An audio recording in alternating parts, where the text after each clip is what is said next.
Okay. All right. So this one. Okay. So just like what I have said that in our discussion last week, now you have learned that species extinction relates to the failure of populations of an organisms to adapt in the changing environment.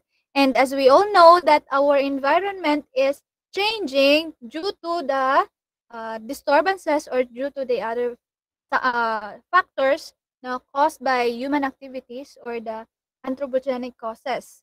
No, and we all know that some organisms were able to adapt those changes, but some were not, and it may lead to an ecological balance. So it is important for you to learn what are the basic needs of these organisms to be able to survive.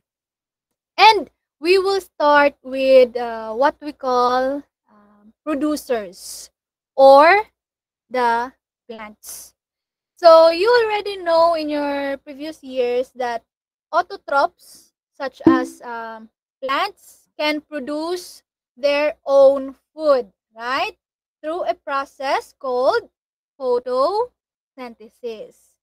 When we speak of photosynthesis, this is a biological process where carbon dioxide and water turn into glucose, which is then used as food by the plants. In addition, this requires certain materials for successful production of glucose, of course. So in your activity yesterday, you already have identified the different parts and functions of the plants, right? Nagin pa drawing ta kamo. So you also have known the internal structures of the leaf, and you have answered some of the questions that I have provided. So you learned how photosynthesis takes place and what are the needed materials for it to take place. So for this week's objective or for this week's lesson, our objective based on the most essential learning competencies is to differentiate the basic features and importance of photosynthesis and respiration. So today we are going to focus on our attention on the photosynthesis. So let's think about the word photo. Photo means light, and synthesis means to make or to build something, right? So primarily, photosynthesis takes place in the leaves of the plants. So now as we look into simple process of photosynthesis, we see that it comes from sunlight, right? And if we sprinkle some water and add some carbon dioxide from the atmosphere, and through photosynthesis, plants will give off oxygen and it will create simple sugars as such as glucose, right? But in the actual process, now this is a lot more complex. So let's proceed to the next slide. So the sun gives off different types of energy. And this energy travels across space in the form of a wave. This one. So try to take a look at your screen, guys. All of the energy from the sun that reaches the earth arrives as a solar radiation. Now, this is a part of a large collection of energy called the electromagnetic radiation spectrum. So, solar radiation, as you can see, it includes gamma rays, X rays, ultraviolet, the visible light, infrared, no, and radio waves. But we are going to focus our attention on the visible light. Why visible light? Because it is the wavelength, no, that initiate and controls the photosynthesis. Okay? So, let's focus first on how light is absorbed. So, as we can see, the sun gives off visible light, also called as white light. Okay? Take note of that. White light. When we speak of white light, it is actually a mixture of Roy G. Biv, the color of the rainbow. So when we speak of Roy G. Biv, that is red, orange, yellow, green, blue, indigo, and violet. So this, no, all of these colors, guys, are a mixture known as white light. Okay? You now understand nga a white light siya. Okay. So we say white light simply because, try to take a look at here. Is my screen visible, guys? Just raise your hand if it is visible. Okay. So thank you for raising your hand. So going back. So we say white light simply because when you shine white light into the prism, a rainbow comes into the other end. Do you see that? So uh, as you can see in the picture, white light, this one, white light is entering from the left, and because of the curvature of the prism, the Roy G Biv are coming out on the other side. So notice how the wavelengths are different. Red has a longer wavelength. Okay, you see that? Okay. Damol ang red. While the violet has narrower wavelength. Okay? Kita nyo na, guys. So this is how we know that white light is made from a mixtures of these colors. Okay. So you know that moisture in the air can act like a prism and create a rainbow. So I know that you have noticed that after it rains, you can sometimes see a rainbow in the sky, or in the other example of our in our in our screen, no, the waterfall, or waterfalls. So we can say that moisture can act like a prism because it separates the light, which is the sunlight, into the different colors or rainbow that you see. So guys, the colors are either reflected or absorbed. Take note with that. Reflected or absorbed. So let's try to take a look at this object. When sunlight shines on an object, what we see is reflected light. Okay? So in this example, the reason that this leaf appears green, it's because the green wavelength of light is reflected. Okay? The green wavelength is reflected, and the rest of the colors are absorbed. Okay? Nakuha? And when the light shines on this blue flower, meaning to say, the reason that it is color blue, it is because, Renifil, you're raising your hand. Kagina pala gali, miss. Sige, Renifil, why is it appears color blue? It absorbs the light, miss. What light? What colors? Blue, miss. Ikaw, naghambal kita nga we have Roy G. Biv. The white light consists of those mixtures of those colors. So, either, colors are reflected or absorbed. Right? So, kagina, sa first picture, the reason why this leaf, it appears color green, it's because the green wavelength, the green wavelength of light is reflected. So now here, Renefil, ginpamangkot ko sa imo nga color blue ini siya, Renefil. Nga nag-blue ang panulukan mo sini nga flower. Kay nga gani. Renefil?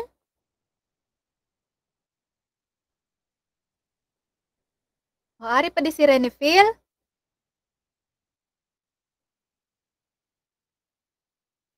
Anybody from the group who can help Renefil? Yes, Laila.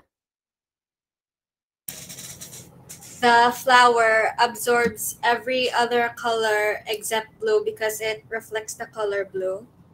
Okay, very good. So Renefil, nagpamati ka da, Renefil? Na? So that is why it appears color blue. It's because the blue wavelength is reflected and all the other colors are absorbed. Right? Okay. How about this one? Choppy. Sige. This one. When light shines on this mango, the reason it appears yellow because... Anybody? Ariana. It reflects the yellow wavelength of light, miss. Okay, very good. It reflects the yellow light and the other colors were absorbed. Okay.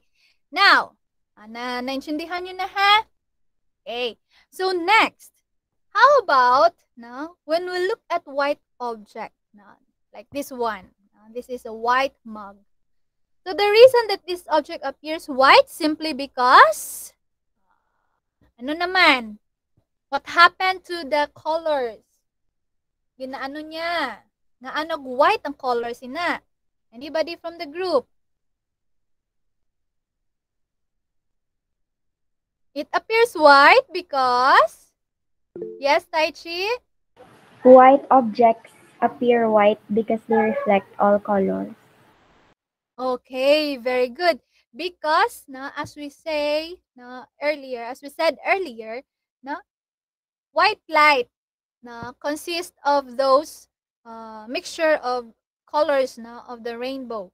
So this one, this object appears white simply because white reflects all the colors, okay, and all the wavelengths of light.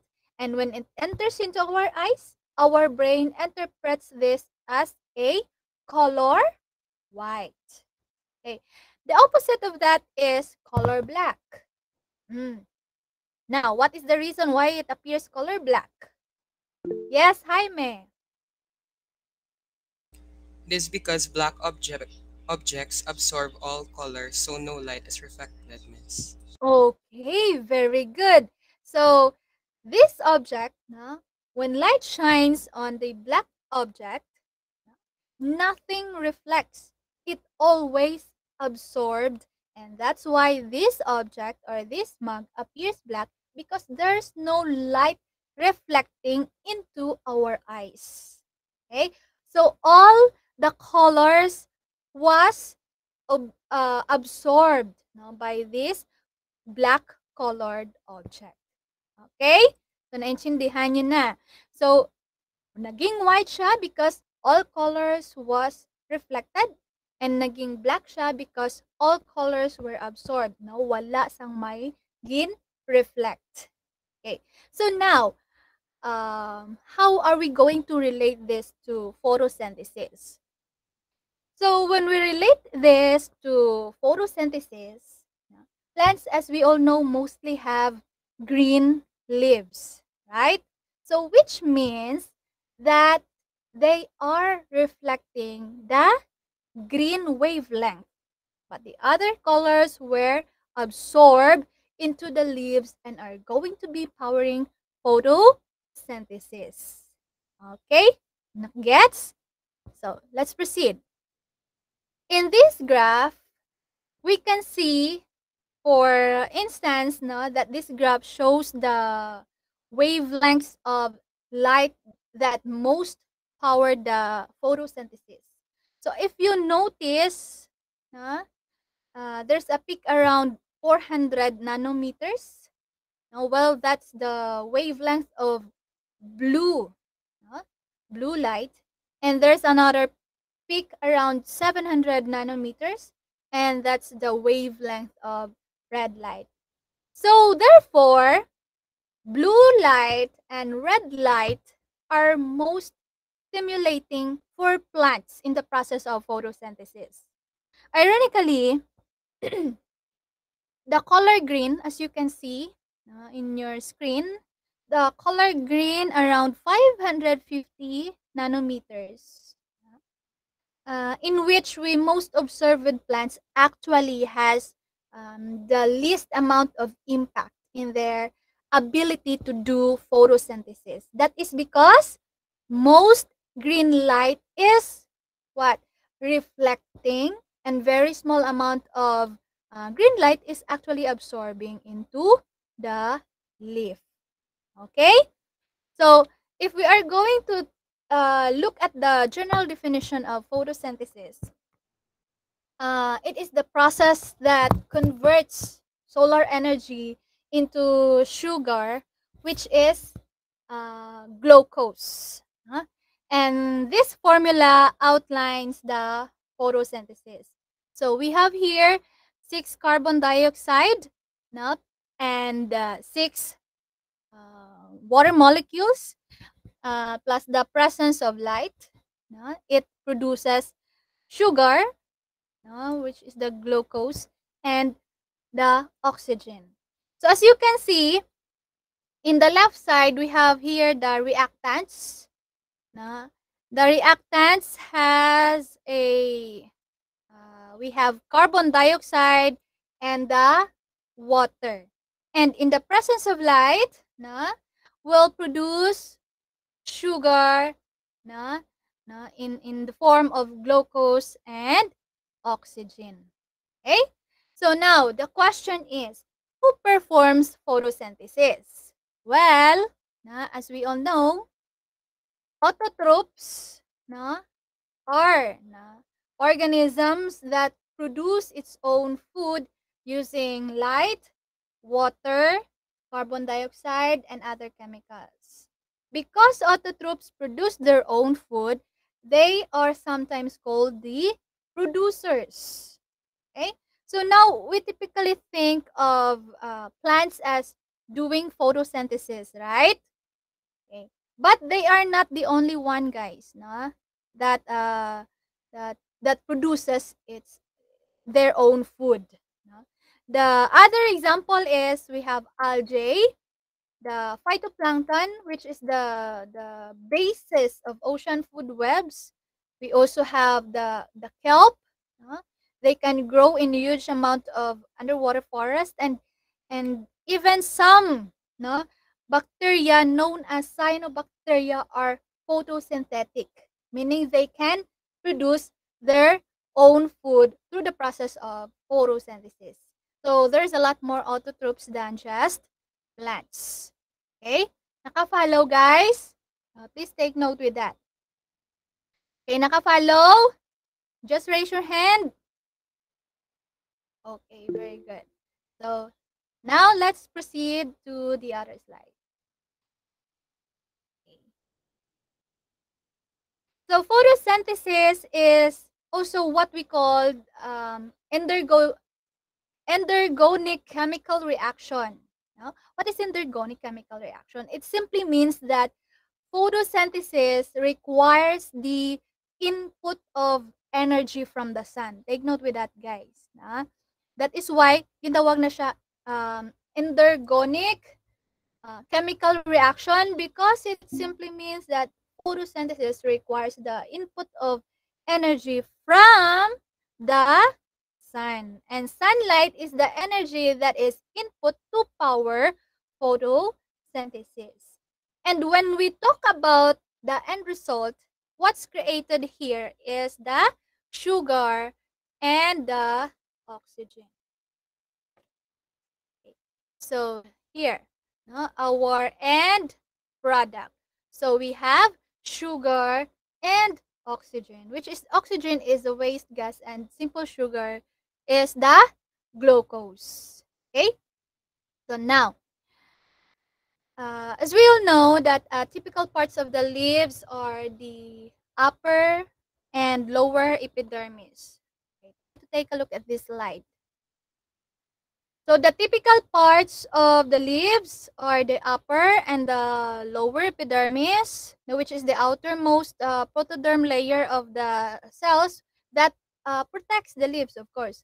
And we also have here the mesophyll, which is the spongy layer, and it helps trap light energy from the sun, and it also aids to gas exchange and photosynthesis by means of chloroplast.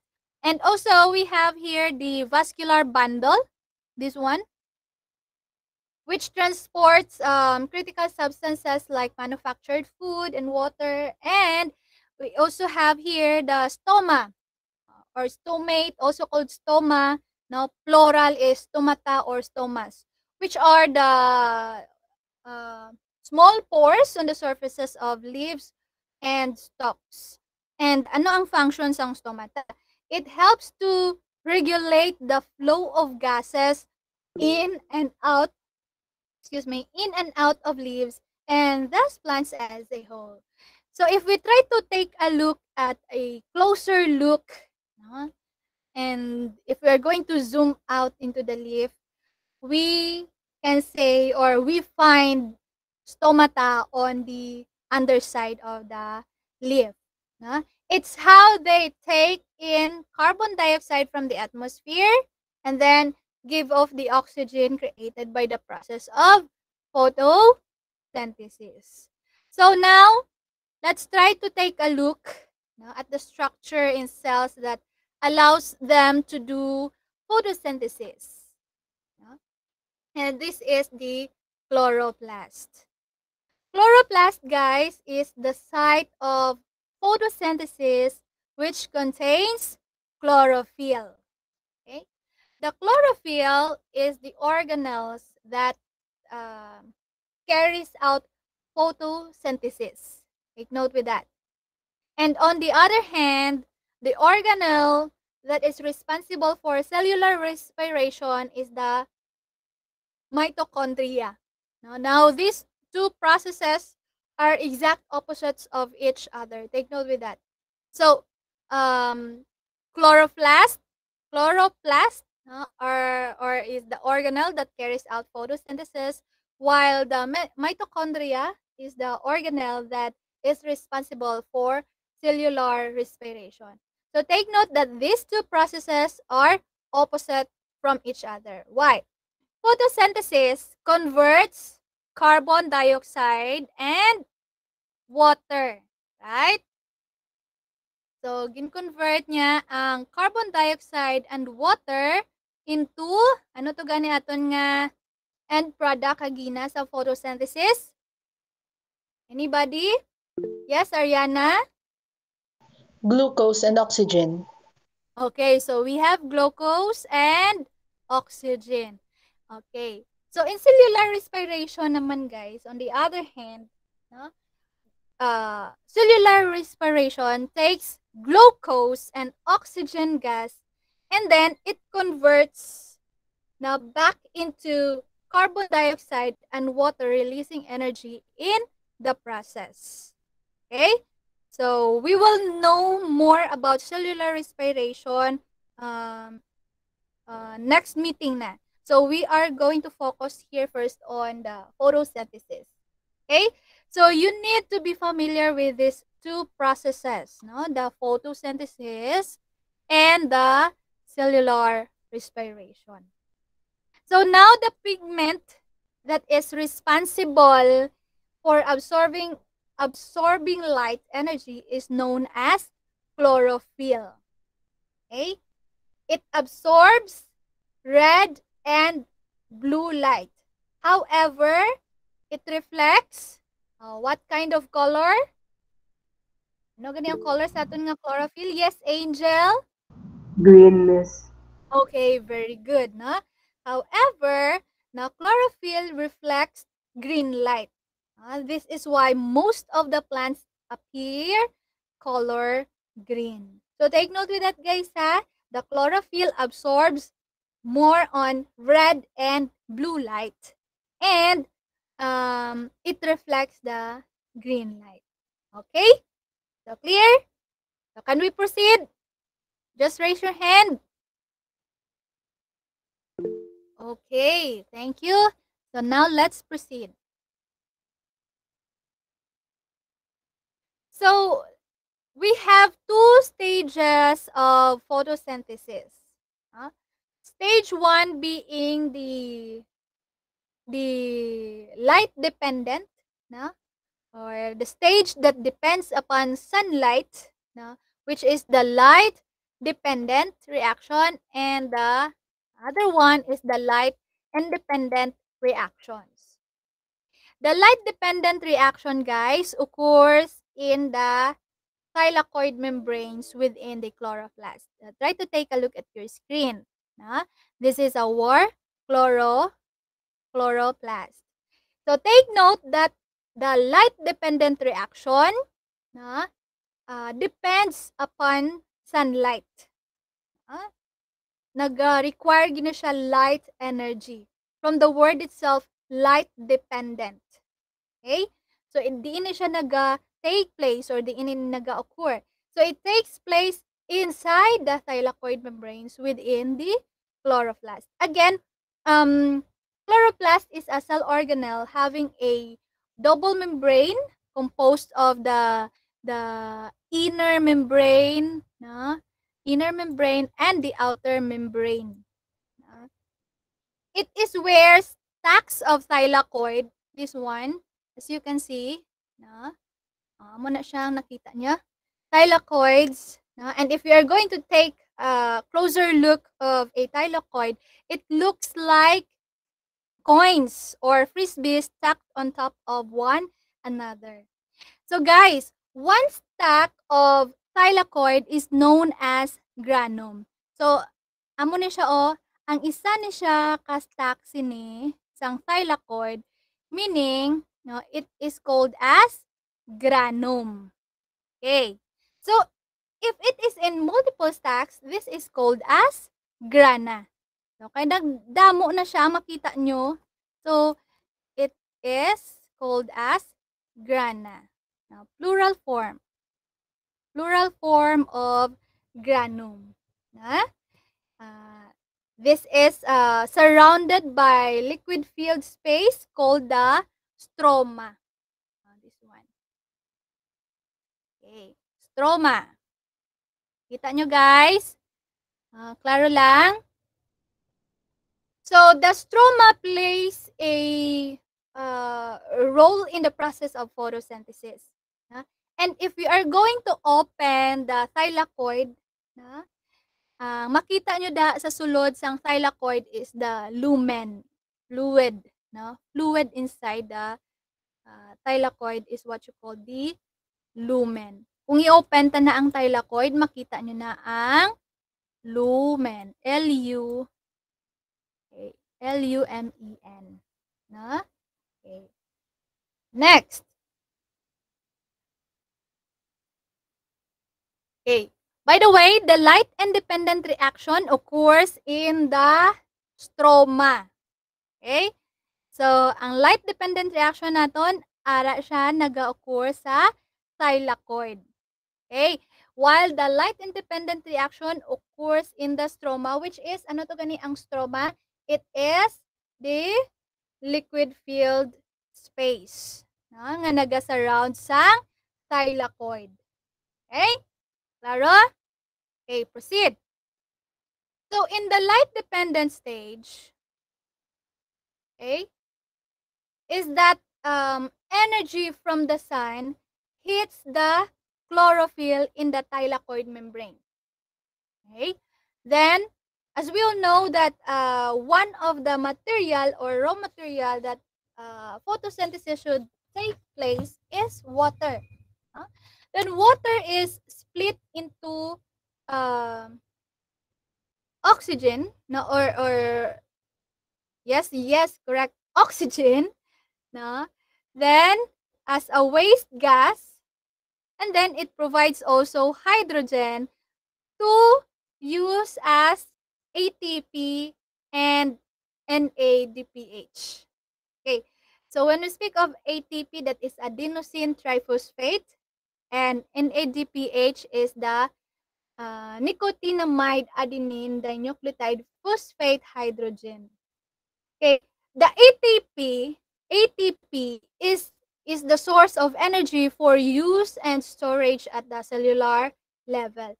So then this can then pass through to the second stage of photosynthesis, which is the light independent stage.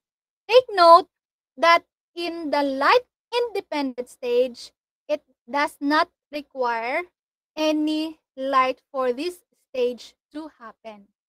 Okay, light independent, from the word light independent. Okay, then and the NADPH helps to fuel the reactions that occur in the second stage of the process of photosynthesis. So the ATP and the NADPH are something to use by the Calvin cycle. Guys, take note that light independent stage is also called as dark reactions or Calvin cycle.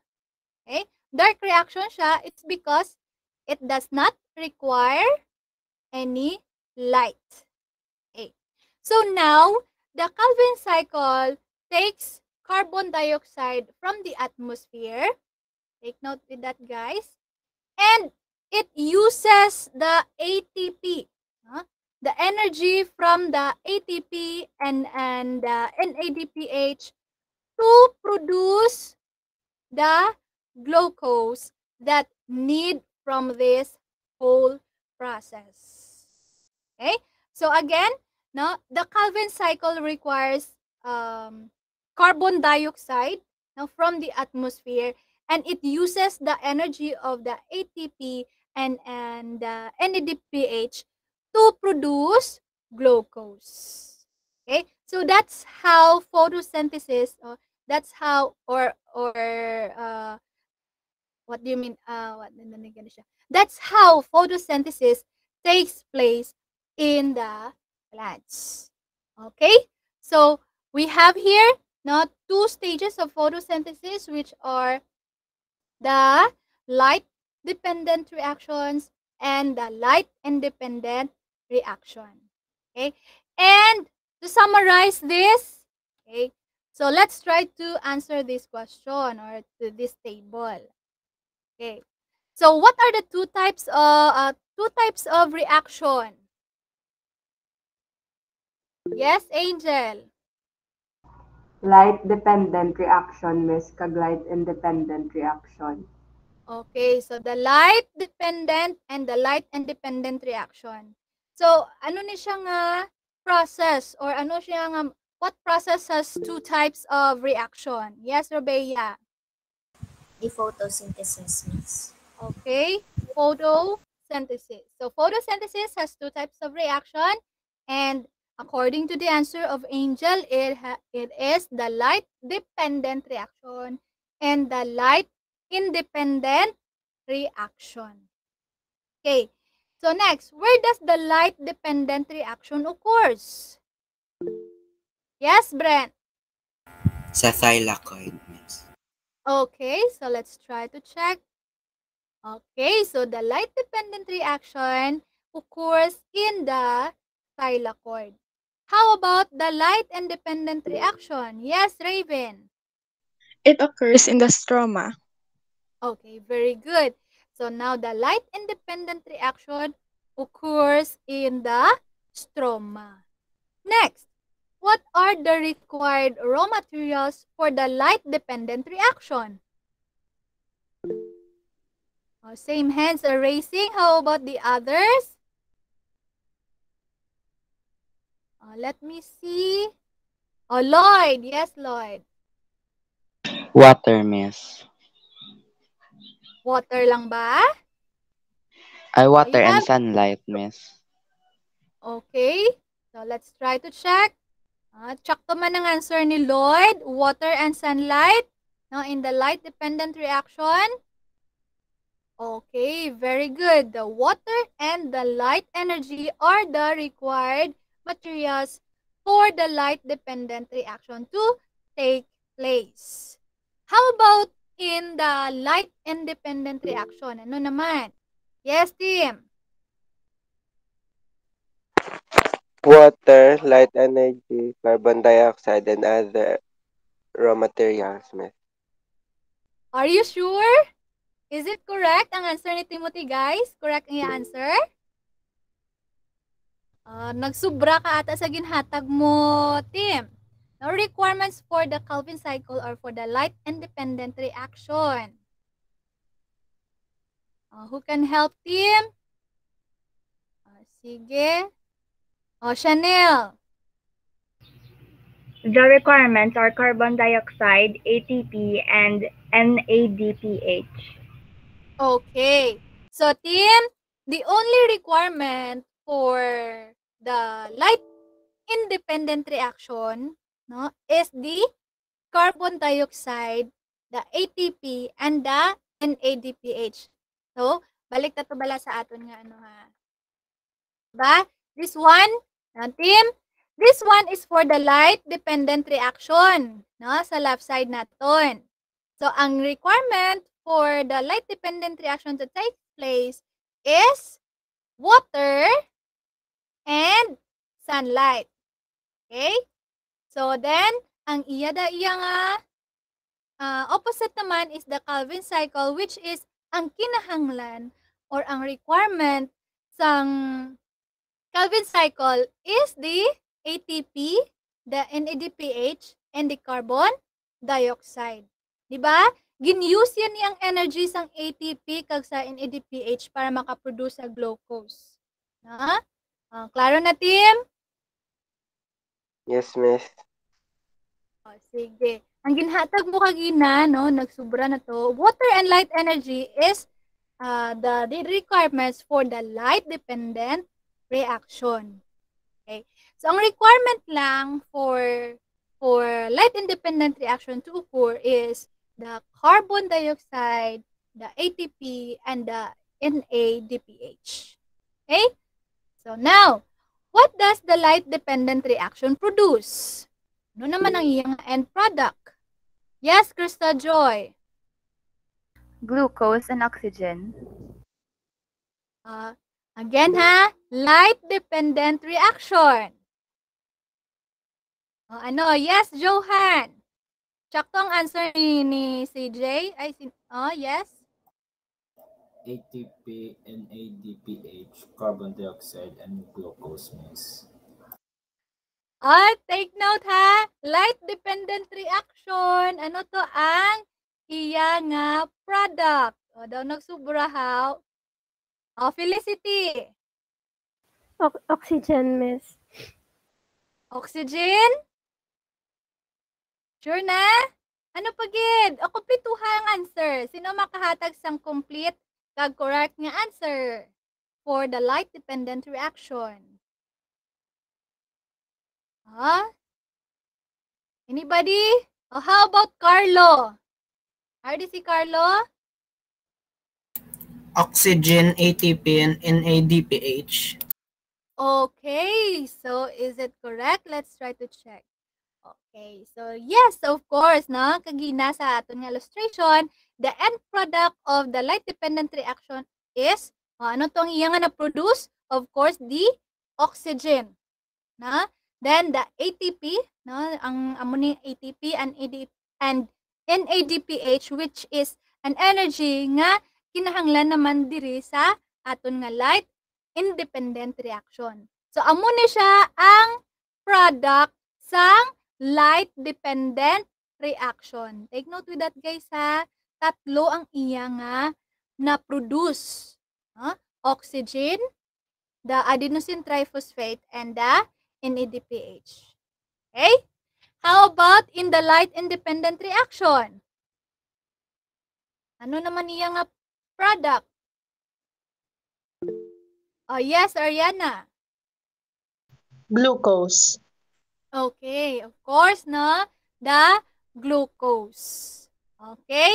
So that's how photosynthesis works, or that's how the process of photosynthesis takes place. So we only have the two stages or the two types of reaction in the photosynthesis, which is the light independent reaction and the light independent reaction. Hindi gid ka muna malipat, guys, nga sa light dependent reaction naga-require siya light, of course, no, and water. While in the light independent reaction, ano ang gina-require niya? Carbon dioxide from the atmosphere and the energy from the light dependent reaction, which is the ATP and the NADPH, to produce glucose. Okay, klaro? Sige. Next. Who can answer this one? The formula. Na-stop ako presentation.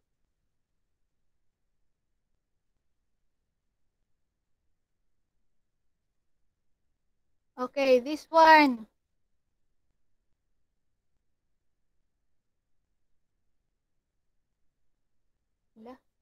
Wait lang guys. Okay. Klaro akong presentation. Yes, miss. Okay, who can complete the formula? Ano ni formula gani? Formula sang photosynthesis. Okay, yes, Taichi, the green one. Ano ang ara da sa green? 6H2O, miss, or water. Okay, so actually may pililian tagali sinina. Okay.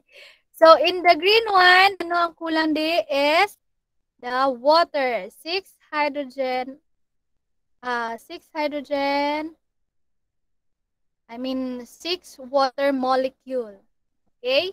No, and in the presence of light, it could produce, anong answer sa color pink? Anybody? Sunny. C6H12O6 or glucose, miss.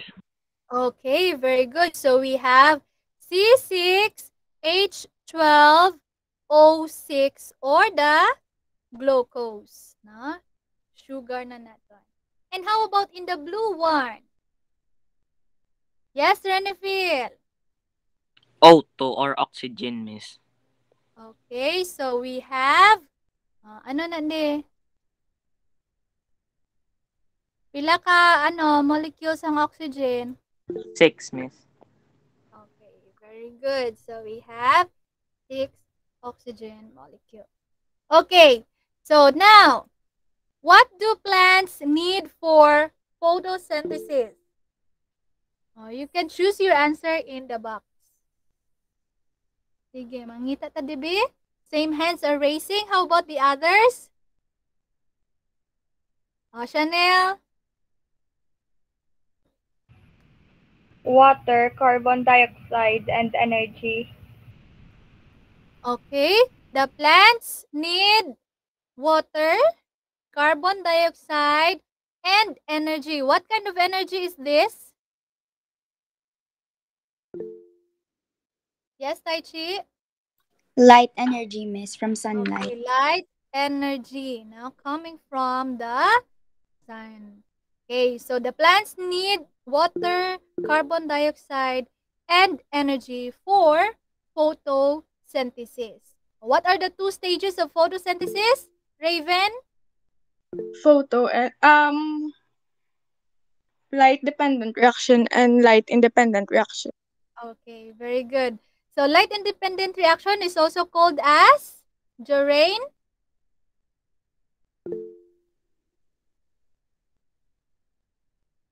Can you repeat the question, miss? Light independent reaction is also called as synthesis, Miss. Synthesis. Ano to gani? Ay, Calvin cycle, Miss. Okay, Calvin cycle or the dark reactions. Okay. Next, number 2. What is the function of stomata? Sige. May mangita ko din. John Pauline. Let me hear your voice. It facilitates gas exchange, Miss. Okay. The function of stomata, ma-answer ganit ka mo guys. You have to answer it in a complete sentence, ha? Okay. So the function of stomata is to, again, John Pauline. The function of the stomata is to facilitate gas exchange. Okay, very good. To facilitate gas exchange. No? In stomata, this is where the carbon dioxide and oxygen going in and going out. So what is the function of chlorophyll? Yes, Jaime. To absorb energy from light, Miss. Okay, so the function of chlorophyll is to absorb energy from light. Ano ni nga wavelength ang iya nga gina-absorb? Yes, Brent? Green wavelength. Gina-absorb niya kay chlorophyll. Oh, la la la la la. Yes, Robea. Blue. The blue and red, Miss. Okay, the blue light and the red light. Ang gina-reflect niya is red color, green. Take note ha, ang tanan nga colors nga makita naton, it means that is the reflected light. Okay? The rest is gina-absorb yan na. Ha? Okay. Next, number 4. Why is it photosynthesis is important to plants and other organisms? Same hands are raising. Crystal Joy. Because it is the #1 source of food. Okay, so photosynthesis, of course, is important to plants and other organisms because it is the #1 source of food. So meaning, if ma-stop ang process ng photosynthesis, so wala, no? Nothing will happen. So wala sang food nga ma-produce. Okay? So klaro na guys? Do you have any questions or any clarifications with our lesson? Just raise your hand kung naklaruhan.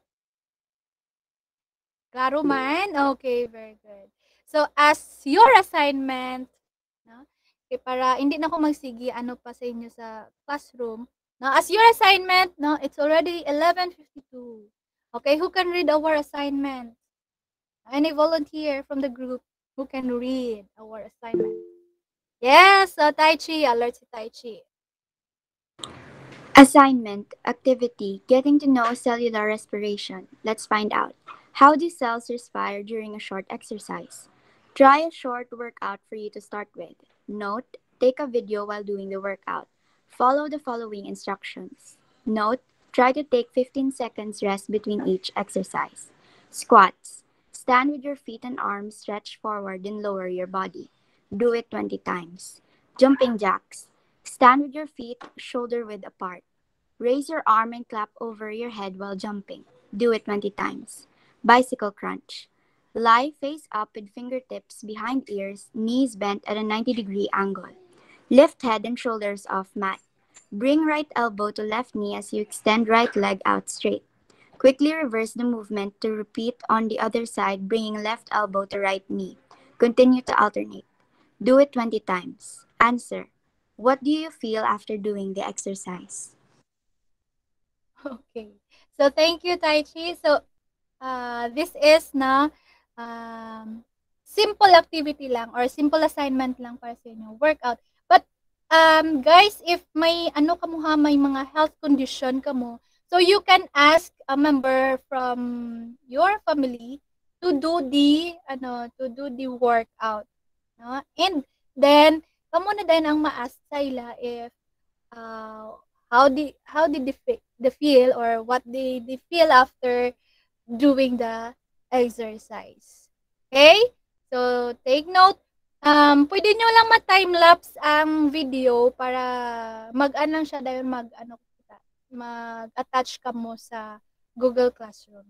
Since we are going to talk about cellular respiration next meeting, na amo man ang isa sa inyo nga assignment. Okay? So, i-post ko na lang ni siya karon sa aton nga Google Classroom. Okay? So, deadline for your assignment is Friday. Okay? Friday, 5 p.m. Is it okay? Okay, question? Let me stop my presentation. So, may I request everyone to kindly activate your camera. So, guys, may na-learn for today's lesson? Thumbs up, be. Kung may ara. Klaro na ang photosynthesis sa inyo? Okay, the 2 stages of photosynthesis. Okay, so let me take a screenshot para sa aton nga attendance. Okay, 1, 2, 3, smile, Danay. Okay, 1, 2, smile. Okay, so kumusta? How was the activity nga na-assign sa inyo? Okay lang? Makaginhawa pa? O makamanage pa sa time? O, sige ha. Ayan. So, if may mga problems man gid with regards sa inyong mga connections or ano pa dang problems, hindi lang financial problems, so i-approach nyo lang ko para kung may mabulig ako, makabulig man ako. Okay? So, sige. So, I think that's the end of our lesson for this morning. So, we still have 4 minutes. Ang 4 minutes, ihatag ko na lang na sa inyo. Pahinga-pahinga ka mo, Danay. Ginawa-ginhawa ka mo. Okay? So, thank you so much, everyone, for your participation. See you on Thursday. Okay? So, keep safe, everyone, and God bless. Goodbye! Thank you and goodbye, Bye, Miss. Miss. Thank you. Goodbye, Miss. Thank you and goodbye, Miss. Thank you and goodbye, Miss.